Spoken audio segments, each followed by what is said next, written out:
السلام علیکم ورحمۃ اللہ۔ وعلیکم السلام۔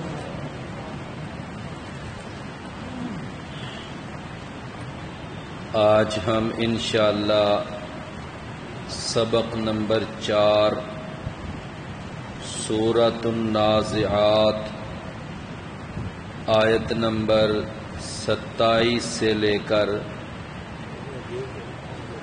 آیت نمبر 46 تک انشاءاللہ ہم پڑھیں گے۔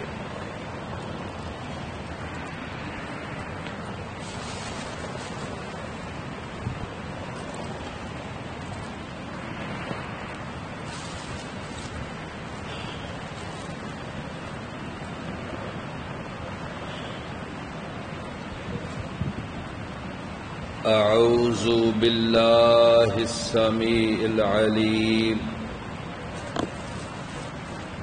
من الشیطان الرجیم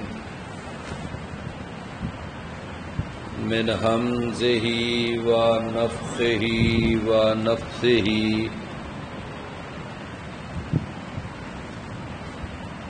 اَأَنْتُمْ أَشَدُّ خَلْقًا أَمِ السَّمَاءُ بَنَاهَا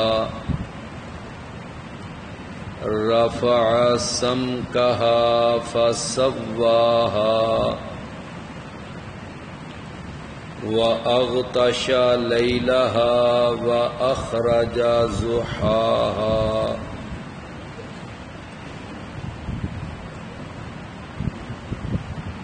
اَأَنْتُمْ أَشَدُّ خَلْقًا کیا تم زیادہ مشکل ہو پیدا کرنے میں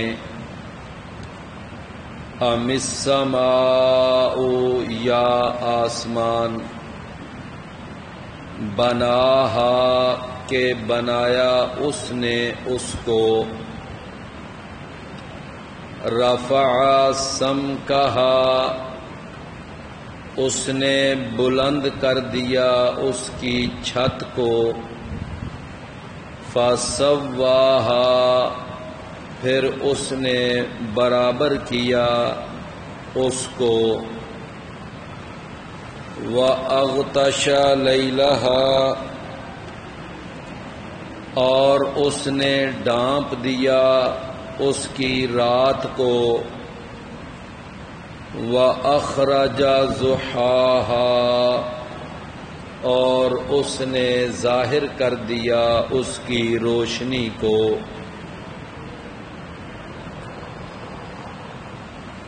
پیارے عزیز بھائیو، یہ جو آج ہم انشاءاللہ سبق پڑھنے لگے ہیں، اس سبق کے اندر بھی جو اصل مضمون ہے اور جو مین ٹاپک بیان کیا گیا ہے وہ ہے کہ انسان کا مر کر دوبارہ زندہ ہونا، قیامت کا برپا ہونا، یعنی اس کے اندر بھی عقیدہ آخرت کو ہی زیادہ تر سمجھایا گیا ہے۔ سورۃ النازعات میں جو پہلا رکوع گزرا ہے،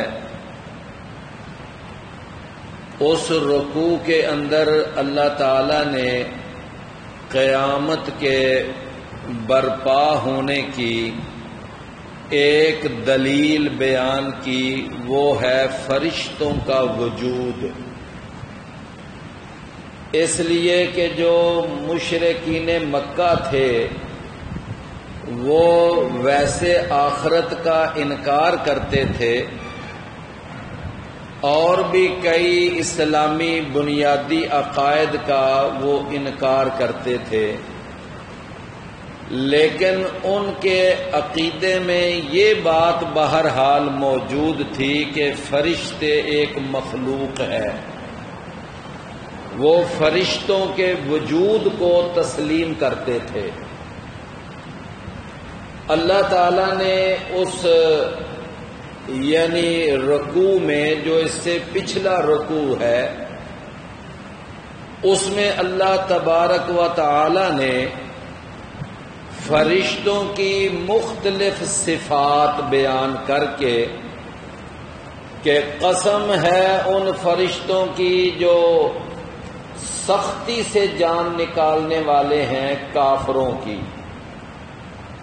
اور قسم ہے ان فرشتوں کی کہ جو نرمی سے جان نکالنے والے ہیں مومنوں کی، اور قسم ہے ان فرشتوں کی جو زمین اور آسمان کے درمیان تیرنے والے ہیں یعنی آنے جانے والے ہیں، اور پھر قسم ہے ان فرشتوں کی کہ جو سبقت لے جانے والے ہیں ایک دوسرے سے آگے بڑھ کر، اور پانچویں صفت اللہ نے وہاں یہ بیان فرمائی کہ قسم ہے ان فرشتوں کی کہ جو تدبیر کرنے والے ہیں اللہ کی طرف سے آنے والے ہر حکم اور آرڈر کی۔ تو اللہ تعالیٰ نے فرشتوں کی ان صفات کو بیان کر کے ان کو اگلی بات یہ بیان فرمایا کہ جب تم اس بات کو مانتے ہو کہ فرشتے ہیں اور اللہ تعالیٰ نے ان فرشتوں کو پیدا کیا ہے اور اللہ تعالیٰ نے پھر ان کی مختلف ذمہ داریاں بھی لگائی ہوئی ہیں، تو جو اللہ ان فرشتوں کو پیدا کر سکتا ہے اور ان کی آگے مختلف ذمہ داریاں اللہ لگا سکتا ہے، تو پھر اس اللہ کے لیے کیا یہ مشکل ہے کہ وہ تمہیں مار کر دوبارہ زندہ کر لے؟ اللہ تعالیٰ کے لیے تمہیں موت دے کر مار کر دوبارہ زندہ کرنا بھی اللہ تعالیٰ کے لیے کوئی مشکل امر نہیں ہے۔ تو گویا کہ ایک دلیل اللہ تعالیٰ نے دوبارہ زندہ ہونے کی یہ بیان کی کہ جو اللہ اتنی قدرت والا اور طاقت والا اور اختیار والا ہے کہ وہ فرشتوں کو پیدا کر سکتا ہے جو تمہیں نظر بھی نہیں آتے لیکن وہ اپنی اپنی ذمہ داریاں ادا کر رہے ہیں، تو اس اللہ کے لیے تمہیں مار کر پھر دوبارہ پیدا کرنا بھی کوئی مشکل امر نہیں ہے۔ یہ جو آج ہم رکوع پڑھنے لگے ہیں اس کے اندر اللہ تعالی نے یعنی دو دلیلیں اس کے اندر بھی بیان فرمائی۔ ایک دلیل اللہ نے یہ بیان فرمایا کہ تم کہتے ہو کہ ہم مرنے کے بعد دوبارہ کیسے زندہ ہوں گے، ہم ہڈیاں بن چکے ہوں گے، ہم مٹی بن چکے ہوں گے اور ہمارا وجود ختم ہو چکا ہوگا، تو پھر اللہ ہمیں ان ہڈیوں اور ان مٹی سے کیسے دوبارہ پیدا کرے گا؟ اِنَّا لَمَرْدُودُونَ فِي الْحَافِرَةِ اِذَا كُنَّا عِظَامًا نَخِرَةً، کہ جب ہم بالکل بوسیدہ ہڈیاں، تو اللہ تعالیٰ نے دیکھیں اس کا کتنا زبردست اور بہترین اللہ نے جواب دیا۔ فرمایا کہ یہ بتاؤ کہ اَأَنْتُمْ أَشَدُّ خَلْقًا، کیا تم زیادہ مشکل ہو پیدا کرنے میں؟ یہاں پیدا کرنے سے مراد ہے دوبارہ پیدا کرنے میں، یعنی تمہیں دوبارہ پیدا کرنا، کیا دوبارہ پیدا کرنے کے اعتبار سے تم زیادہ یعنی مشکل ہو؟ ام السماء، یا آسمان کو پیدا کرنا زیادہ مشکل ہے؟ اتنا بڑا آسمان اور یہ صدیوں کا بوڑھا آسمان، اور مجال ہے کہ جب کہ یہ کائنات بنی ہے اس کے اندر کوئی دڑاڑ آئی ہو، کوئی شگاف پڑا ہو، یا اس کے اندر کوئی ایسی خرابی واقع ہوئی ہو تو جس اللہ نے اتنا بڑا آسمان اور بغیر کسی سپورٹ کے، بغیر کسی ستون کے، بغیر کسی دیوار کے اللہ نے اتنا بڑا آسمان کھڑا کیا ہوا ہے، تو یہ بتاؤ کہ جو اللہ اتنا بڑا آسمان پیدا کر سکتا ہے اور اس کو کھڑا کر سکتا ہے اور اس کو اللہ تھام سکتا ہے، تو اس اللہ کے لیے تمہیں مار کر دوبارہ پیدا کرنا بھلا کون سا مشکل امر ہے؟ یہ اللہ نے دوسری دلیل پیش کی، فرمایا اَأَنْتُمْ أَشَدُّ خَلْقًا، کیا تم زیادہ مشکل ہو دوبارہ پیدا کرنے کے اعتبار سے، أَمِ السَّمَاءُ، یا آسمان، بناہا، کہ بنایا اس نے اس کو، کہ اللہ تعالی نے بنایا اس آسمان کو۔ فرمایا رفع سمکہا، اس نے بلند کیا اس کی چھت کو، وسواہا، پھر اس نے اس کو بالکل برابر سرابر کر دیا، یعنی کوئی اس کے اندر اونچ نیچ نہیں، کوئی ٹوئے ٹبے نہیں، کہیں سے کوئی شگاف دراڑ نہیں، بالکل اللہ تعالیٰ نے اس کو برابر کیا۔ فرمایا اور اس کے بعد وَأَغْطَشَ لَيْلَهَا، اور اس نے ڈھانپ دیا اس کی رات کو۔ کیا مطلب کہ رات کو ڈھانپ دیا؟ کہ جب رات آتی ہے تو اندھیرا چھا جاتا ہے اور تاریکی پھیل جاتی ہے، تو فرمایا کہ یہ جو رات ہے اس کو اللہ ڈھانپ دیتا ہے، سورج کے آگے اللہ پردہ کر دیتا ہے، جس کی وجہ سے پوری زمین پر کیا ہوتا ہے کہ پھر رات آ جاتی ہے، اندھیرا چھا جاتا ہے۔ فرمایا وَأَخْرَجَ ضُحَاهَا، اور اس نے ظاہر کر دیا، نکال دیا اس کی روشنی کو۔ جب دن چڑھتا ہے سورج نمودار ہو جاتا ہے اور ہر طرف روشنی پھیل جاتی ہے، تو اللہ تعالیٰ نے فرمایا کہ دیکھیں اللہ تعالیٰ نے آسمانوں کے اوپر یہ جو اتنا بڑا منظم سسٹم قائم کیا ہوا ہے کہ اس نے اتنا بڑا آسمان بنایا اور اس کو برابر کیا، پھر اس آسمان پر سورج چاند ستارے چمکا کر اللہ نے یہ رات اور دن کا سسٹم قائم کیا۔ تو جو اللہ اتنی بڑی قدرتوں کا مالک ہے، اتنے بڑے بڑے اختیارات کا مالک ہے، اس اللہ کے لیے کوئی مشکل نہیں کہ وہ تمہیں مار کر دوبارہ زندہ کرے۔ لہذا اس عقیدے کو اللہ تعالیٰ نے بڑے بڑے یعنی دلائل کے ساتھ سمجھانے کی کوشش کی۔ فرمایا کہ وَأَخْرَجَ ضُحَاهَا، اور اس نے نکال دیا اس کی روشنی کو۔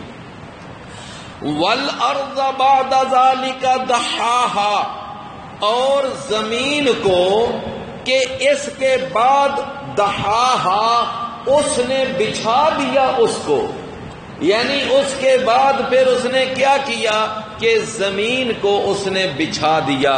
فرمایا اخرج منہا ماءہا، اس نے نکالا اس سے اس کا پانی، ومرعاہا، اور اس کا چارہ۔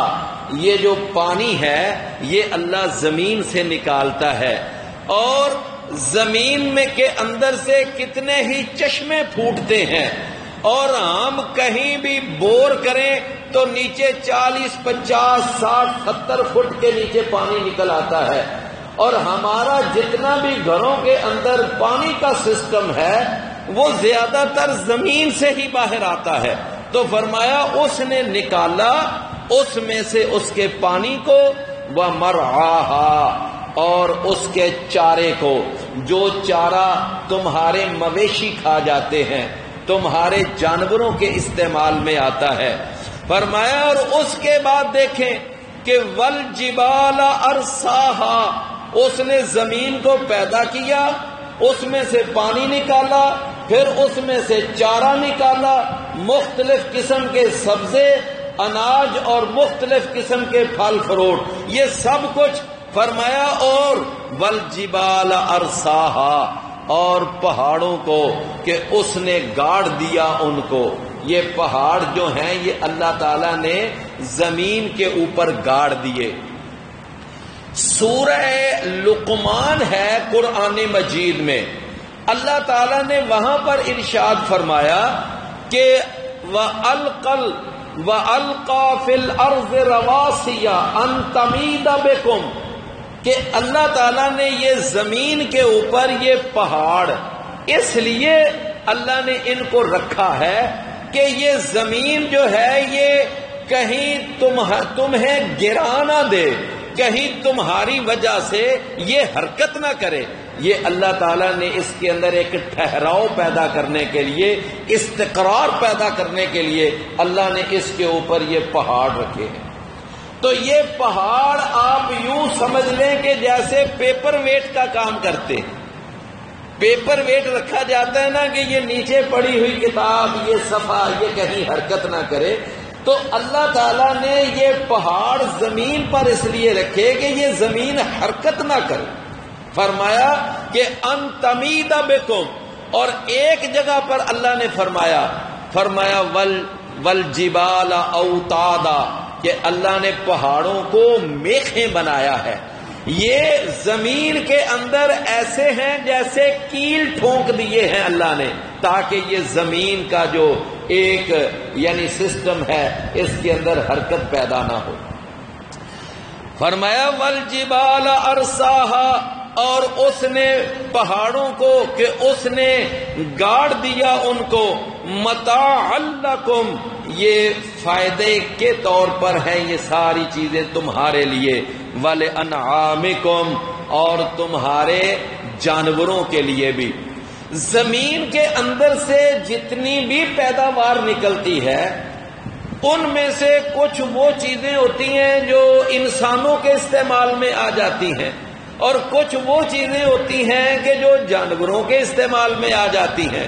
مثال کے طور پر ہم یہ گندم کا دانہ کاشت کرتے ہیں، تو جب گندم کاشت کا وقت آتا ہے تو اس کے اندر سے جو گندم کا دانہ ہوتا ہے اس کا آٹا بنا کر ہم اس کو خود استعمال میں لے آتے ہیں، اور باقی جو اس کا سارا پودا ہوتا ہے اس کی کوئی توڑی وغیرہ بنا کر وہ ہمارے جانوروں کے کام آ جاتی. اسی طرح مکئی کاشت کریں تو جو مکئی کا سٹا ہوتا ہے وہ تو ہمارے استعمال میں آ جاتا ہے، ہم اس کو مختلف طرح سے استعمال کر لیتے ہیں، اور باقی جو اس کا تنا ہوتا ہے وہ ہمارے جانوروں کے استعمال میں آ جاتا ہے. تو فرمایا متاعا لکم ولانعامکم، یہ سامان ہے، ساز و سامان ہے تمہارے لیے، ولانعامکم، اور تمہارے جانوروں کے لیے.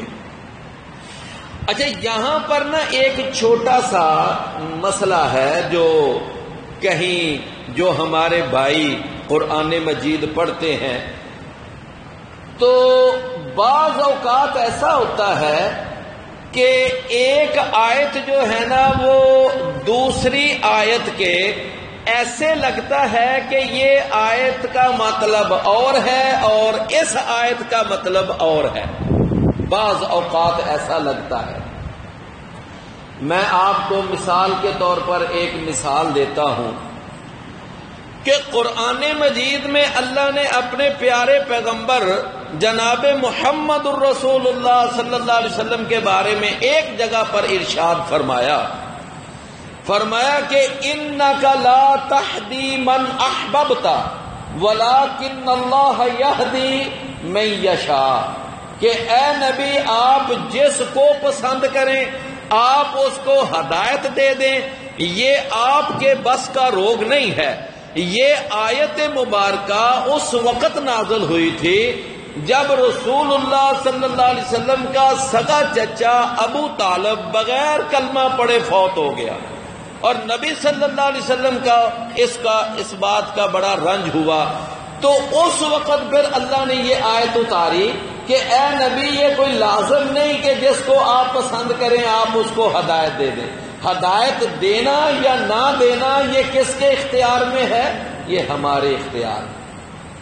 اچھا اب دیکھیں قرآن مجید کے اندر ہی ایک اور آیت ہے کہ اللہ نے فرمایا وَإِنَّكَ لَتَهْدِي إِلَى صِرَاطٍ مُسْتَقِيمٍ، کہ اے نبی صلی اللہ علیہ وسلم آپ لوگوں کو صراط مستقیم کی طرف رہنمائی کرتے ہیں۔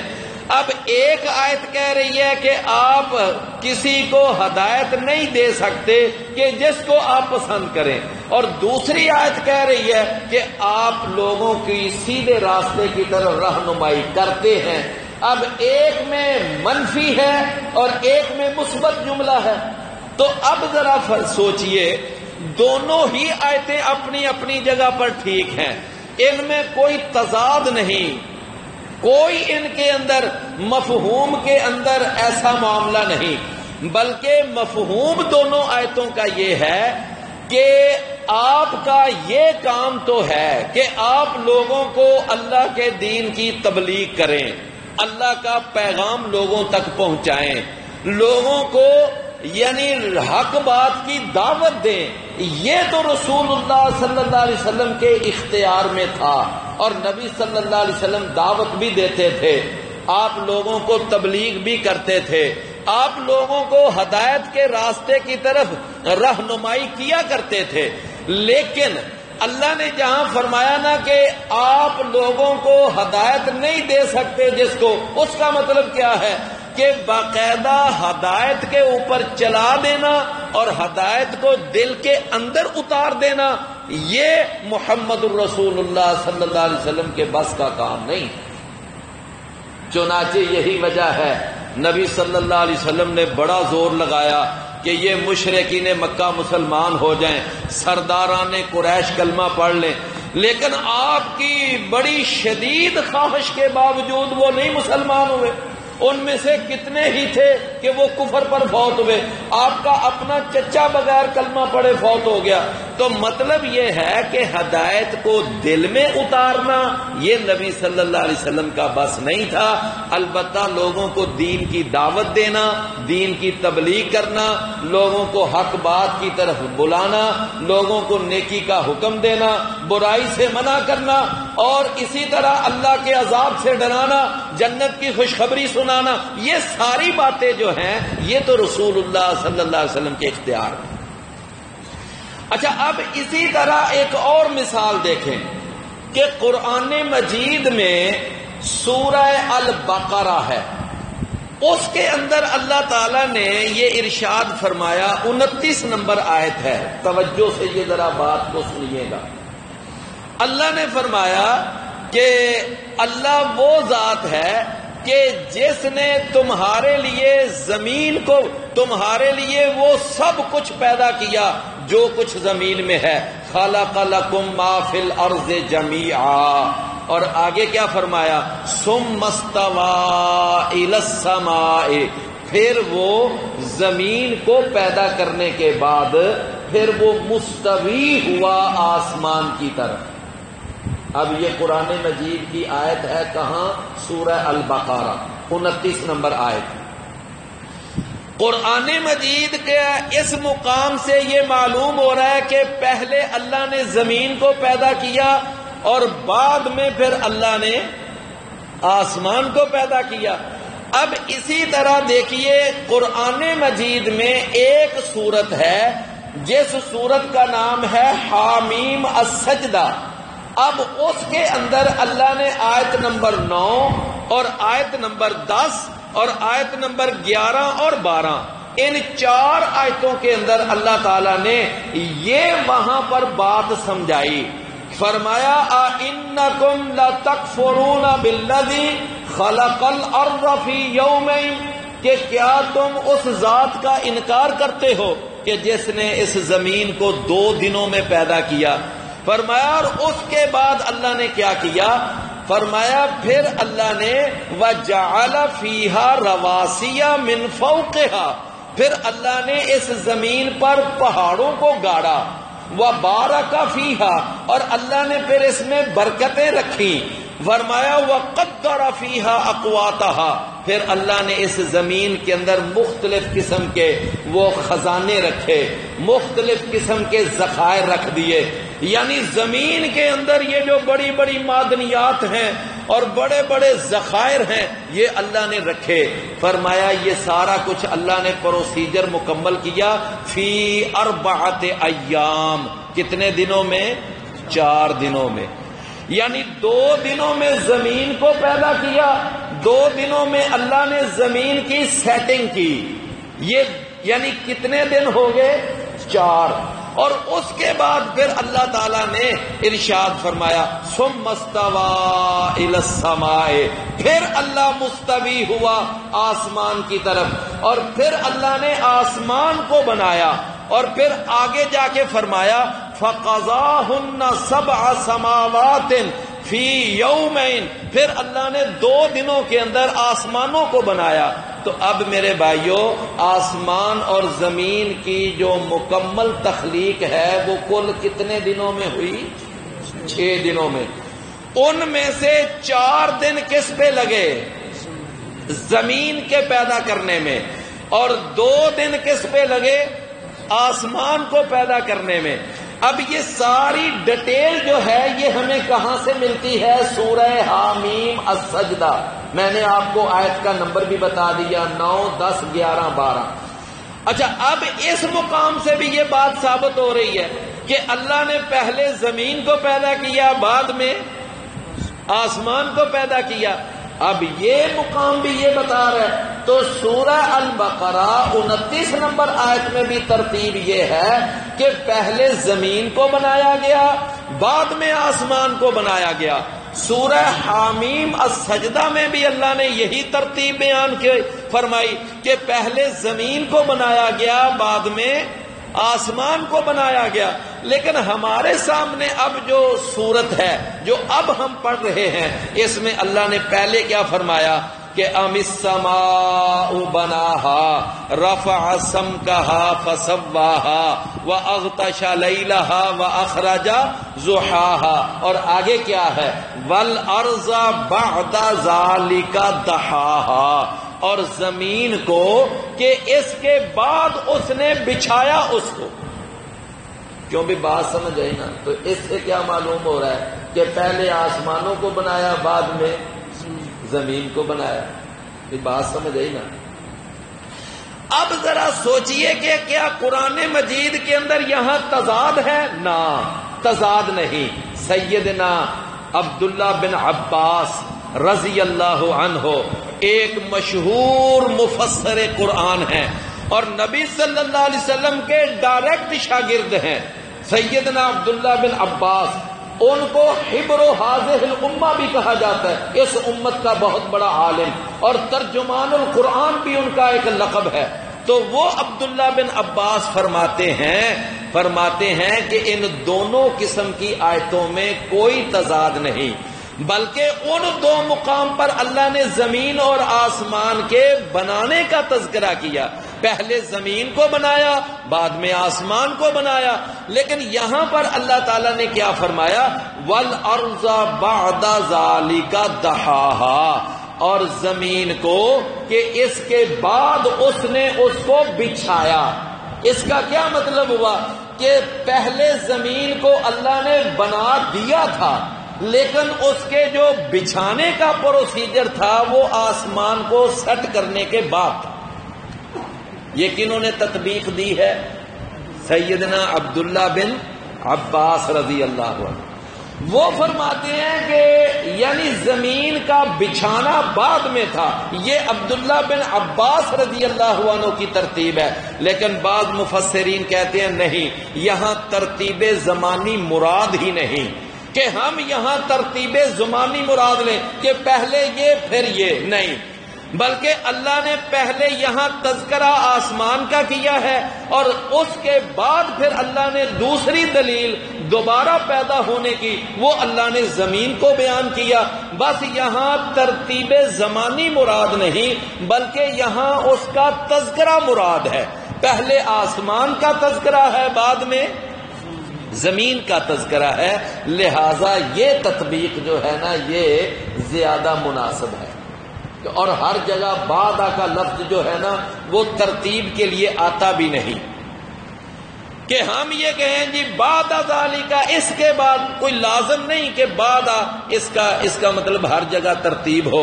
جیسے سورہ القلم کے اندر ہے، اللہ نے فرمایا عتل بعد ذالک زنیم، کہ یہ آدمی جو ہے نا بڑا بد نسل بھی ہے اور اس کے بعد یعنی بڑا ترش مزاج ہے اور پھر بد نسل بھی ہے.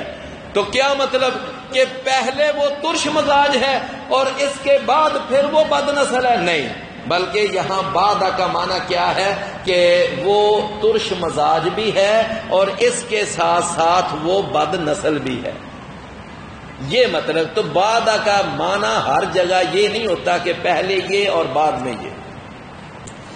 تو فرمایا والارض بعد ذالک. تو بھائیو یہ بات پھر آپ سمجھ گئے نا کہ اس کائنات کو اللہ نے کتنے دنوں میں پیدا کیا؟ ہیں جی 6 دنوں میں. اور زمین کو پیدا کرنے میں اللہ تعالی نے کتنے دن لگائے؟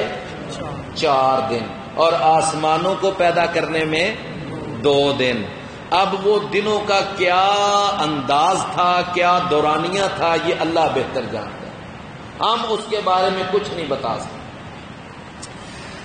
اچھا، اللہ تعالیٰ نے فرمایا فَإِذَا جَاءَتِ الطَّامَّةُ الْكُبْرَى، بس جب آ جائے گی نا وہ چھا جانے والی سب سے بڑی مصیبت.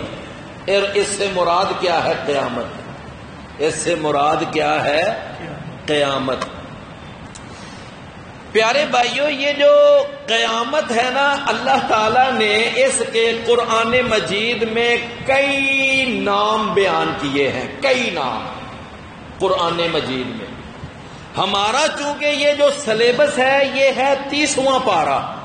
30ویں پارے کے اندر اللہ تعالیٰ نے قیامت کے 7 نام بیان کیے ہیں. 7 یہ صرف 30ویں پارے میں ہے. مثلا ایک نام اللہ نے اس کا بیان کیا، وہ کیا ہے؟ وہ ہے الطامۃ الکبریٰ. یہ قیامت کے ناموں میں سے ایک نام ہے اور اس کا معنی کیا ہے کہ سب سے بڑی چھا جانے والی مصیبت یعنی قیامت. دوسرا نام اللہ تعالیٰ نے اس 30ویں پارے میں بیان کیا، وہ ہے الصاخہ. وہ کیا ہے؟ الصاخہ.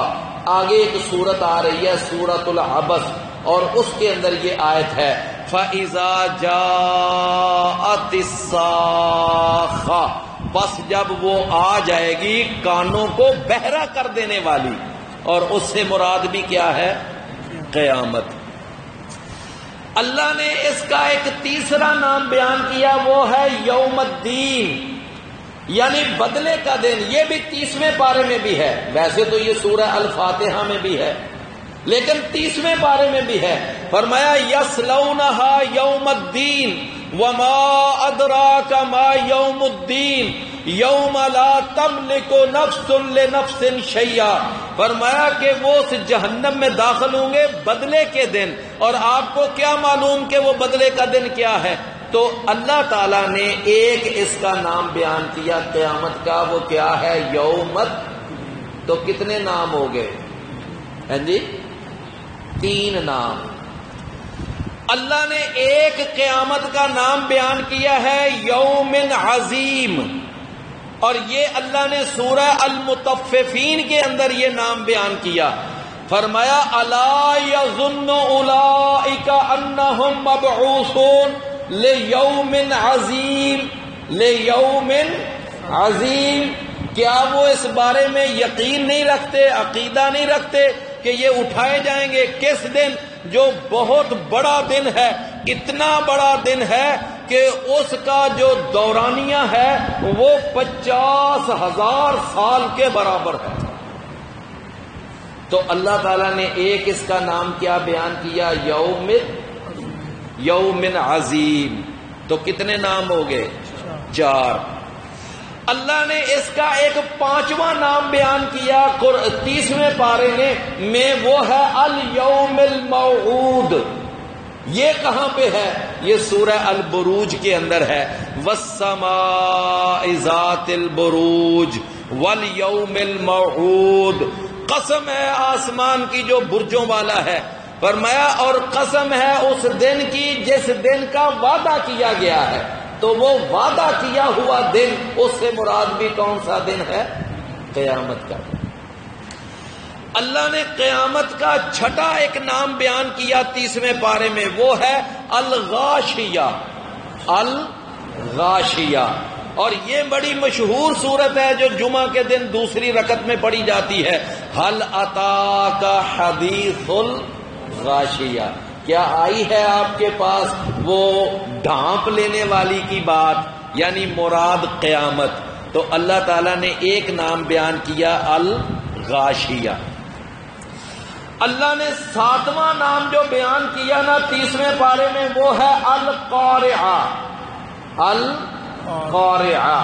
آج نماز میں پہلی رکعت میں یہ سورت پڑھی گئی تھی، فرمایا کہ القارعۃ ما القارعہ وما ادراک ما القارعہ، یہ ایک نام اس کا القارعہ۔ تو بھائیو کتنے نام اللہ نے صرف 30ویں پارے میں قیامت کے بیان کیے؟ 7۔ تو پہلا نام کیا ہے؟ الطامۃ الکبریٰ، دوسرا نام کیا ہے؟ الصاخہ، اور تیسرا نام کیا ہے؟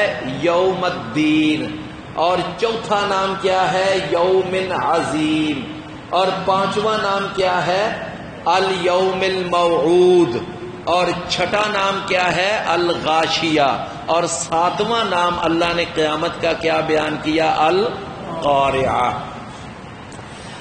فرمایا فَإِذَا جَاءَتِ الطَّامَّةُ الْكُبْرَى، پس جب آ جائے گی وہ سب سے بڑی چھا جانے والی مصیبت، یوم یتذکر الانسان، جس دن یاد کرے گا انسان، ما سعی، جو اس نے کوشش کی۔ اب قیامت والے دن انسان اپنی زندگی پر نظر دوڑائے گا، میں دنیا میں کیا کیا کرتا رہا، میں کیا کیا گل کھلاتا رہا، میں دنیا میں کیا کیا کرتوتیں کرتا رہا۔ اگر وہ اچھے اعمال کر کے گیا ہوگا تو وہاں وہ اپنی اچھی زندگی کو اپنے ذہن میں دہرائے گا، ریمائنڈ کرے گا۔ اگر وہ برے کام کر کے گیا ہوگا تو وہاں اس کا برا ماضی اس کے ذہن میں آئے گا۔ فرمایا یتذکر الانسان ما سعی، جو اس نے کوشش کی۔ اور قرآن مجید میں ایک اللہ نے اصول بیان کیا ہے، فرمایا وَأَلَّيْسَ لِلْإِنسَانِ إِلَّا مَا سَعَى، اور نہیں ہے انسان کے لیے مگر وہی جو اس نے کوشش کی۔ انسان دنیا کے اندر جو عمل کر کے جائے گا اسی کا اس کو قیامت والے دن پھل مل جائے گا۔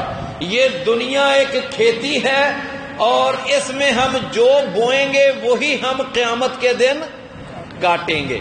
لہذا یہ دنیا دار العمل ہے اور آخرت جو ہے وہ دار الجزا ہے، وہاں پر ہمیں بدلہ ملنا ہے۔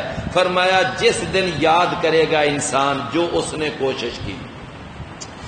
اچھا، یہاں پر میں پھر ایک چھوٹی سی بات آپ کو ذرا عرض کرنا چاہتا ہوں، اگر آپ پوری توجہ سے بات کو سمجھیں تو میں انشاءاللہ کوشش کروں گا سمجھاؤں۔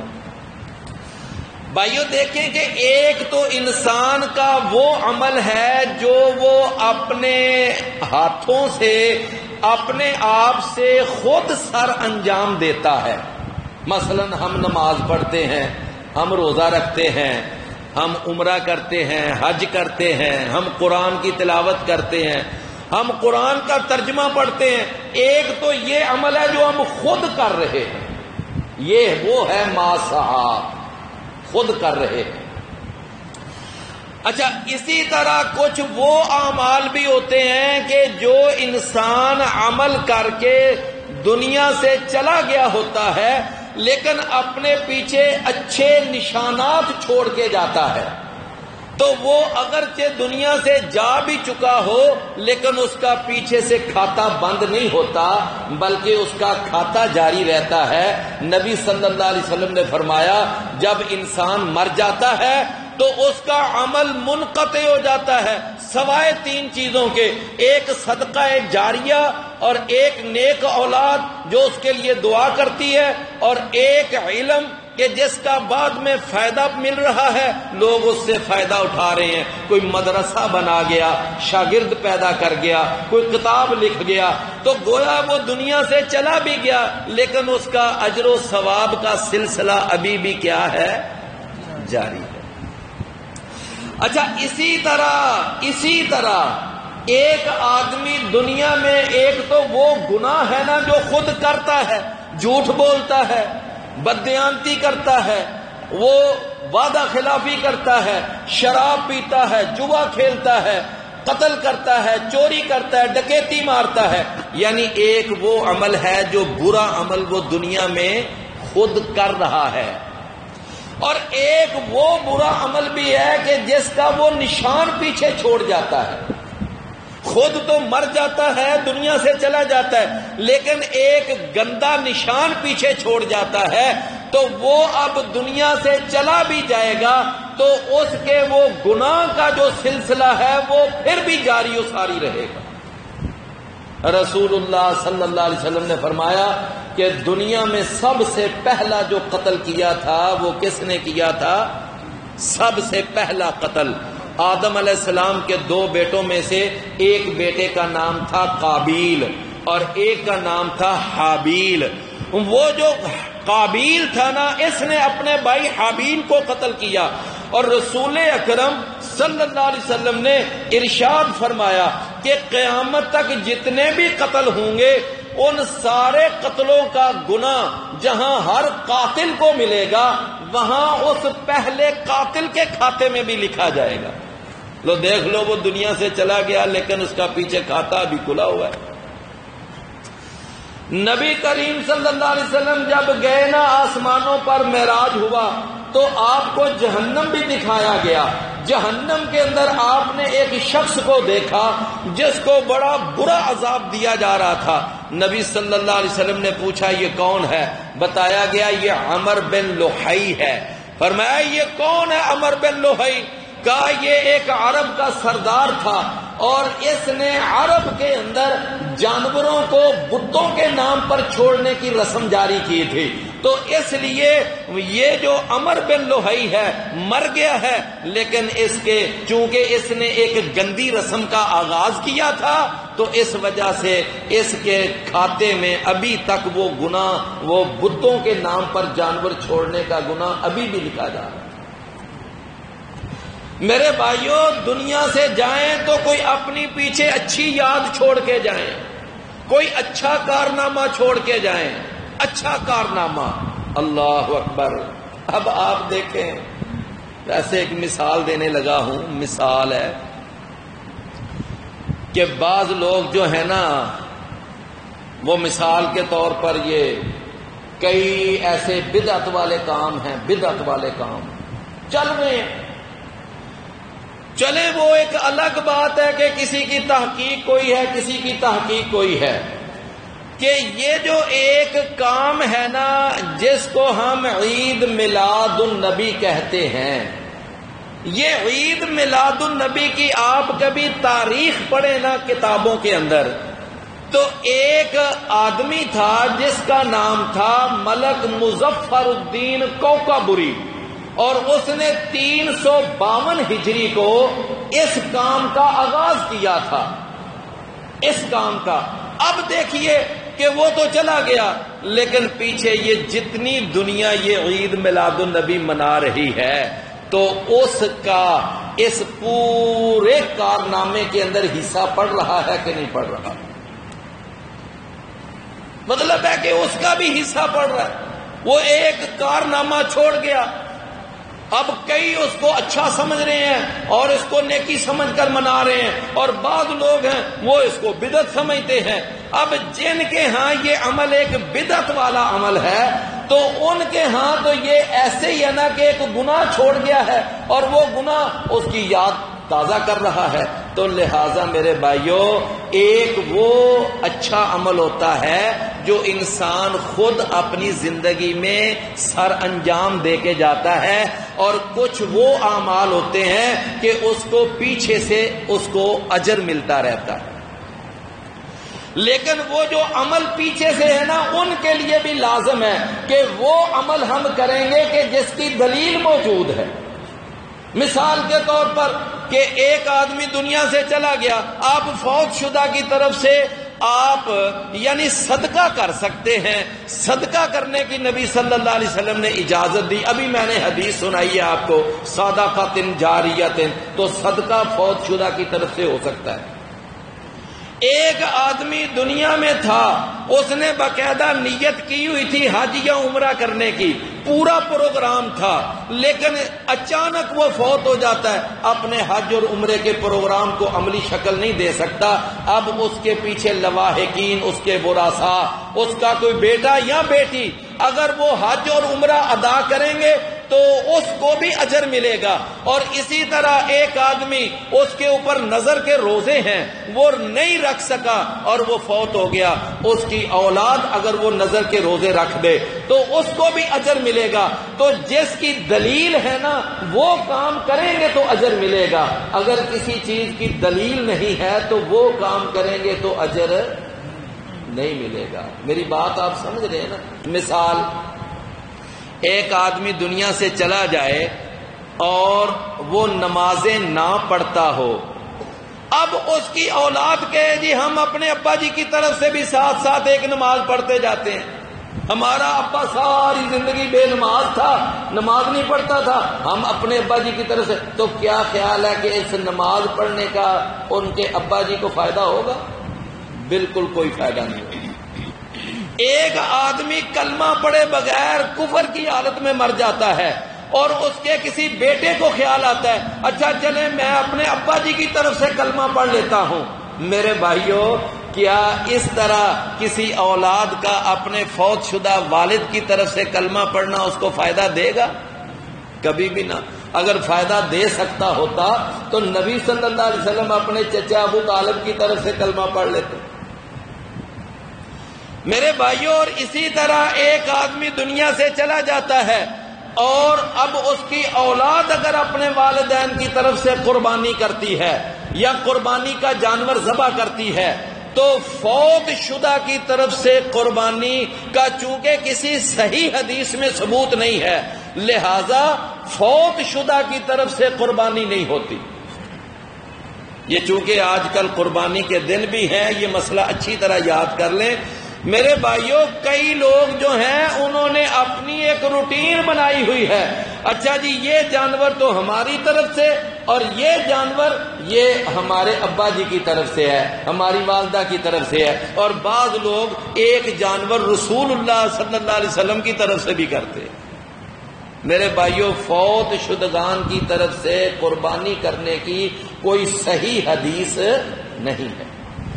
اسی طرح اگر کوئی آدمی دنیا سے چلا جائے، اب اس کی اولاد اپنے والد کی طرف سے قرآن خوانی کر کے یا قرآن پڑھ پڑھ کے پیچھے سے بلٹی کرتے رہیں تو میرے بھائیوں اس فوت شدہ کو ان قرآن خوانی کرنے کا بھی کوئی فائدہ نہیں ہوگا۔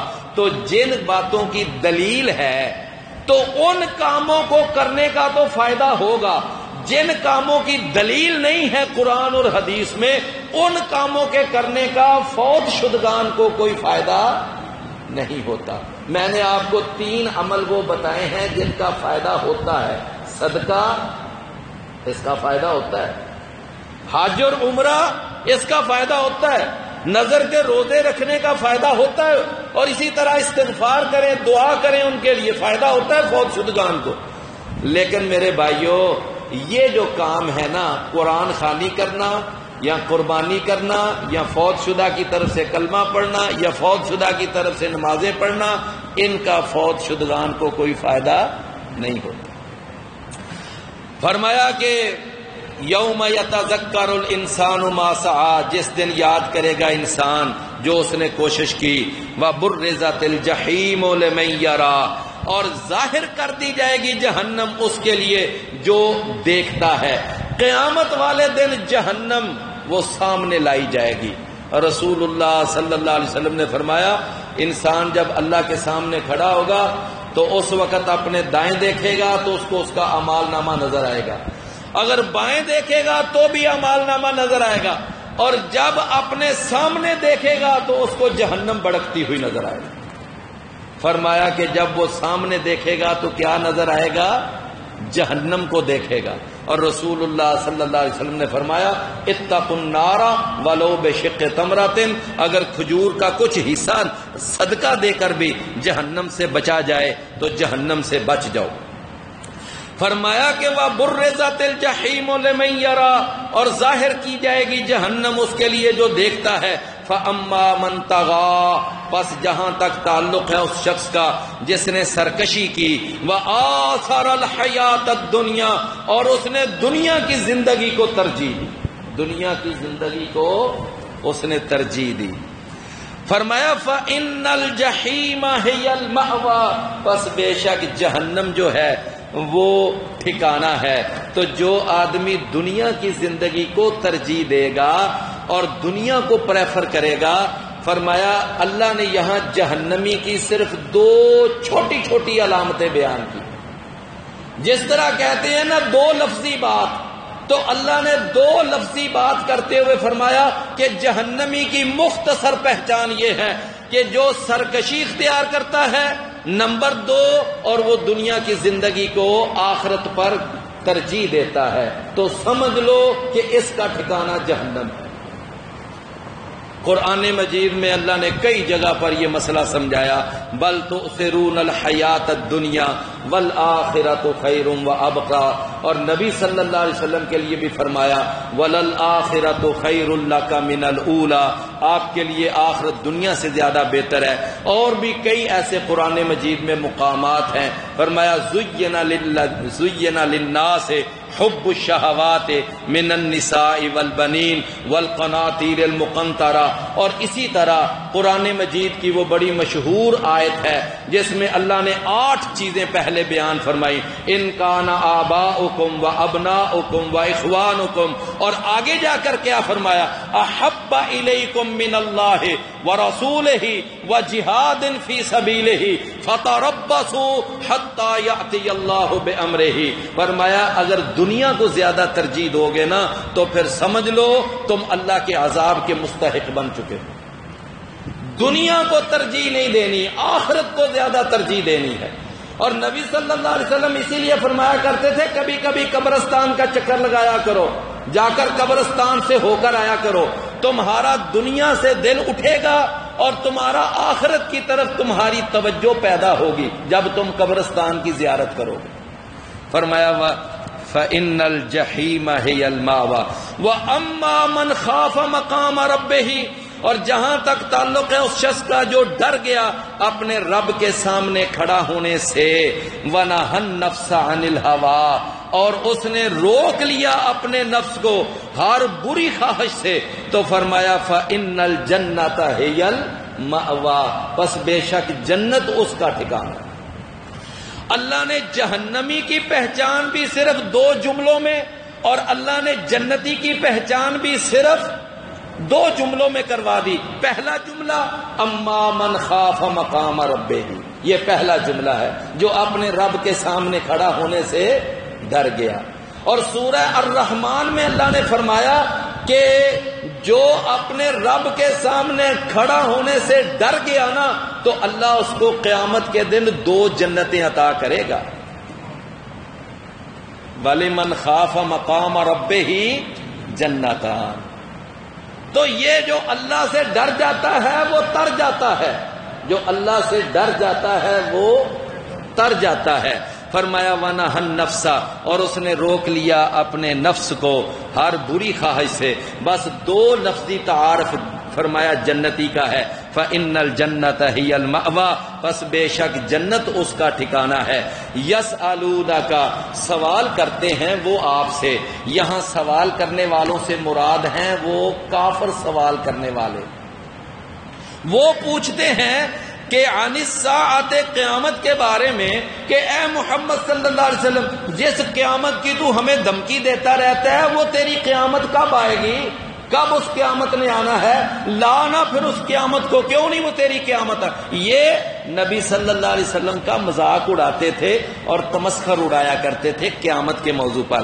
اللہ نے فرمایا فیما انت من ذکراہا، کس چیز میں آپ پڑے ہوئے ہیں اس کا تذکرہ کرنے سے۔ اے نبی صلی اللہ علیہ وسلم آپ اس کو زیادہ اپنے اوپر سوار نہ کریں۔ الی ربک منتہاہا، تیرے رب کی طرف ہی اس کے علم کی انتہا ہے، یعنی اس کا جو فائنل علم ہے نا وہ صرف اللہ کو معلوم ہے۔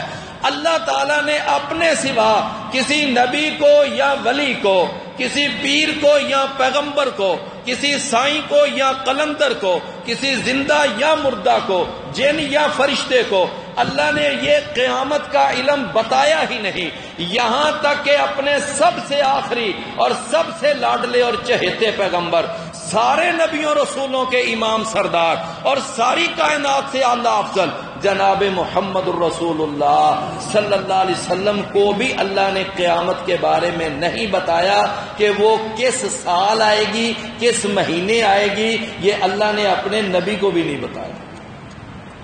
ایک دفعہ نبی صلی اللہ علیہ وسلم سے پوچھا تھا نا انسانی شکل میں آ کر جناب جبرائیل نے کہ بتائیں قیامت کب آئے گی، تو آپ نے فرمایا جس طرح سوال کرنے والے کو نہیں پتا، اسی طرح مجھے بھی نہیں پتا جس سے سوال کیا جا رہا ہے، مجھے بھی نہیں اس بارے میں پتا۔